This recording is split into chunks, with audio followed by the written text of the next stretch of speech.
महाराज जी, क्या हम अशुद्धि अवस्था में राधा कृपा कटाक्ष स्तोत्र का फोटो कॉपी करवा के पढ़ सकते हैं या नहीं? उसे याद हो गया हो तो आप चिंतन ऐसे कर सकते हैं, वगैरह ग्रंथ लेकर पढ़ना निषेध है। तो 3 दिन अपवित्र दशा में भगवत चिंतन कर सकती है, जो पाठ याद है उसको सुमिरन कर सकती है। माला लेना, ठाकुर सेवा करना, रसोई बनाना, ग्रंथ पढ़ना, ये गृहस्थ धर्म में जो माता बहनें 3 दिन अपवित्र रहती हैं नहीं करना चाहिए। ऐसी शास्त्र मर्यादा है। फिर जैसा ठाकुर जी प्रेरित करें, शास्त्र मर्यादा है, ऐसा नहीं करना चाहिए। महाराज जी, जब हम अशुद्ध हैं और भगवान इतने शुद्ध हैं, उनको कोई चीज अशुद्ध नहीं कर सकती, तो फिर हमारी आप अपने आपे को भूल जाओ फिर कैसे? हाँ बस यही तो बात है। इसीलिए तो कह रहे हैं नियम से चलोगी तो भूल जाओगी, नियम से चलोगी, बनाई हुई मर्यादा से चलोगी तो शरीर भान भूल जाओगी। और नियम अगर विपरीत दशा में चला गया तो शरीर भाव पुष्ट होता चला जाएगा। एक खास बात है, आप एक पत्नी व्रत ले, आप धर्म से चले तो आपको वैराग्य हो जाएगा, आपकी वासना नष्ट हो जाएगी। दवा अगर नियम से खाओगे ना, रोग नष्ट हो जाएगा। और आप व्यभिचार करें, चाहे जितना करते चले जाए, आपकी वासना बढ़ती चली जाएगी, आपकी गंदगी बढ़ती चली जाएगी। ये नियम है वही चेष्टा। लेकिन एक पत्नी व्रत ले, धर्म पूर्वक चले तो आपको वैराग्य हो जाएगा। कितने ऐसे गृहस्थ हैं जो वैरागी हैं, पति पत्नी दोनों घर में रहते हुए भी ब्रह्मचर्य हैं। और कितने ऐसे कि देखो बोले कितने साल, बोले 90 साल के, तो बोले क्या पूरा जीवन हो गया, खाक बटोरते हैं कहां, वही के वही खड़े। सब सुलझने की बात है। तो इसलिए हम पहले शास्त्र आज्ञा पालन करें तो परम पवित्र प्रभु हैं और हम उनके परम पवित्र अंश हैं, ये बात समझ में आ जाएगी। और जो शरीर अपवित्र है उससे हमारा राग खत्म हो जाएगा। अभी शरीर अपवित्र है, शरीर अपवित्र है तो हमारा भाव भी अपवित्र है, क्योंकि हम शरीर से युक्त हैं। आप कभी ये मानती हो कि मेरा शरीर अपवित्र हुआ? मैं नहीं। उस समय यही रहता है कि मैं अपवित्र हूं, रहता है ना। मैं जैसे हम शौचालय से निकले तो हम ये नहीं मानेंगे कि मैं आत्मस्वरूप हूं, मेरा शरीर अपवित्र है लेकिन मैं पवित्र हूं। अगर शरीर का स्मरण आ रहा है तो अभी आप शरीर भाव में हैं। और जिन महापुरुषों का छूट गया तो आगे पड़े रहते हैं, अवधूत स्थिति में भगवान उनके साथ खेलते रहते हैं। उस स्थिति तक पहुंचने के लिए हमें तर्क छोड़कर शास्त्र आज्ञा पालन करना पड़ेगा। शास्त्र की कृपा से, गुरु आज्ञा की कृपा से वो स्थिति आ जाती है। जब शरीर भाव से हम ऊपर उठ गए फिर क्या है, फिर तो कोई परेशानी नहीं। चाहे लघु शंका की पड़े हो, चाहे शौच के पड़े हो, शरीर अपवित्र है लेकिन वो परम पवित्र प्रभु में रमण कर रहा है। अभी हमारी दशा ऐसी नहीं है। हमारा शरीर हमें मैं करके दिखाई दे रहा है, नहीं दिखाई दे रहा। शरीर की भूख मेरी भूख, शरीर की मांग मेरी मांग, शरीर का कष्ट मेरा कष्ट आ रहा है ना।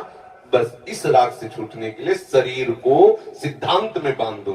तस्मात् शास्त्रम प्रमाणम ते, कार्या कार्यो विरोध, क्या करना है क्या नहीं करना इस शास्त्र के अनुसार चलो तो शरीर का राग खत्म हो जाएगा। इसका परिणाम होगा शरीर से राग खत्म हो जाएगा। आप पवित्र रहिए तो आपको शरीर से वैराग्य हो जाएगा। ये खास बात है। शास्त्र की आज्ञा पालन कीजिए तो आपको शरीर संसार से वैराग्य हो जाएगा। और शास्त्र के विरुद्ध चलिए तो आप रागी हो जाएंगे, आप आसक्त हो जाएंगे, ये आपको दंड होगा। शरीर संसार की आसक्ति वही तो आपको जलाती, वही तो आपको जन्म मृत्यु के चक्र में फंसाती है। समझ गए बच्चा? जब हम भगवान के लिए प्रसाद नहीं बना सकते, उनको भोग नहीं पवा सकते बच्चा, इसीलिए इस शरीर से घृणा करनी है। धिक्कार है ऐसे शरीर को जो प्रिया प्रीतम से बिलक करता है, तभी तो शरीर से राग खत्म होगा। ये अपवित्र शरीर जो हमें प्रभु के सेवा से छुटवा दे, ऐसे शरीर से क्या राग करना।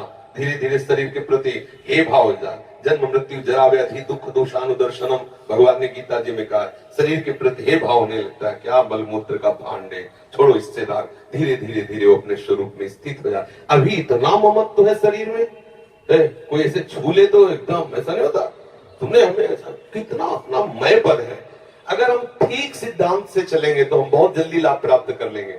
जहां हमारी स्थिति है हम बात उसी स्थिति की करें तो हम बहुत जल्दी आगे बढ़ जाए। होता क्या, हम लोग बात करते हैं छत की, अभी बिल्कुल 100 हाथ गड्ढे में खड़े हैं। बात ये है, शरीर से हमारा संबंध बहुत घनिष्ठ हो चुका है।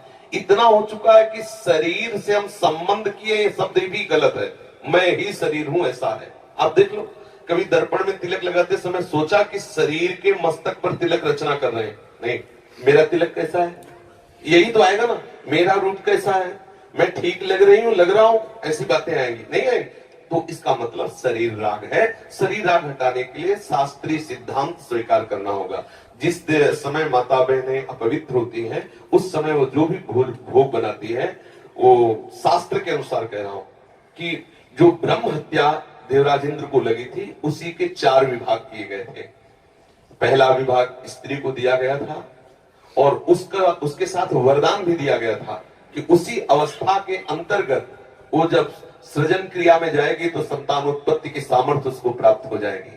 पृथ्वी ऊषर भूमि, जो ऊषर भूमि है, ये वो ब्रह्म हत्या का एक भाग, उसको वरदान दिया गया था, चाहे जितना गड्ढा खोद दिया जाए अपने आप भर जाएगा समय पे।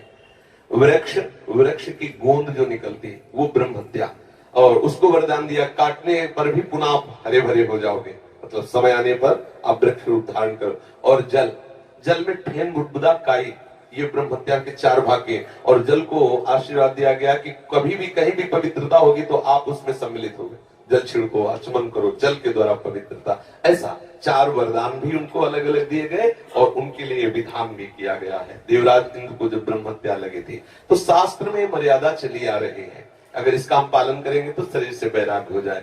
जैसे अब जो बच्चे वैराग्य ले लिए हैं, भले वो स्त्री शरीर में है, अब उनके लिए नियम खत्म हो गया कि वो 3 दिन अपवित्र रहेंगे तो छुएंगे नहीं, क्योंकि वो खत्म, संसार के भोग राग, संसार का क्रम खत्म। अब वो वैरागी, अब वो 8 पैर प्रभु की सेवा में लगे हैं। पर अपने गृहस्थ धर्म से है, शरीर सुख की कामना से है, शरीर का हम प्रयोग कर रहे हैं अपने इंद्रिय सुख के लिए, तो आप पवित्रता धारण करो, जिससे तुम्हारा ये राग नष्ट हो जाएगा। समझ रहे ना? नाम जप तो कर सकते हैं आप? हम बता देते हैं, गृहस्थों को भी कह देते हैं कि आप मंत्र चिंतन भी कर सकते हैं, माला से नहीं, मंत्र चिंतन भी कर सकते हैं। स्नान किया, मंत्र चिंतन कर रहे हैं, भाई अंदर हमारे जो चिंतन हो रहा, शरीर ही तो अपवित्र है, बाहरी चेष्टा नहीं करेंगे। हम मानसिक ठाकुर सेवा भी कर सकते हैं, मानसिक पाठ भी कर सकते हैं। हमें चतुरासी जी याद है तो हम ग्रंथ नहीं छुएंगे, ऐसे पदगान करेंगे, नाम कीर्तन करेंगे, ये सब हो सकता। लेकिन प्रगट में जो शरीर द्वारा चेष्टा होनी है, तो फिर उस समय 3 दिनों तक ऐसा शास्त्रीय महापुरुषों का और संतों का आदेश है, तो हमें वैसा पालन करना चाहिए। किन अवस्था में शरणागति मंत्र ले सकते हैं और नहीं ले सकते? हाँ, शरणागत मंत्र के लिए वैसे हमने बताया है कि शौचालय में और बाथरूम में हम मंत्र ना जपे, पवित्र हो करके आचमन आदि करके फिर मंत्र जप करें। और जैसे हम अपवित्र दशा में जैसे ट्रेन आदि में यात्रा करते हैं, सोच गए उन्हीं कपड़ों से, उन्हीं पास फिर नाम जप करें, मंत्र जप न करें। मंत्र में थोड़ी पवित्रता की आवश्यकता है, नाम जप करें, जब हम पवित्र हो तब मंत्र जप करें। और अगर आप पवित्र हैं तो हर समय फिर जप सकते हैं, केवल शौचालय और लक्षण का छोड़कर। दिनचर्या में अपने जैसे रसोई पकाते हुए घर के काम, बिल्कुल बिल्कुल मंत्र जप सकते हैं, मानसिक हाँ चलते फिरते बिल्कुल बिल्कुल कर सकते हैं, बिल्कुल कर सकते हैं, उत्तम बात है।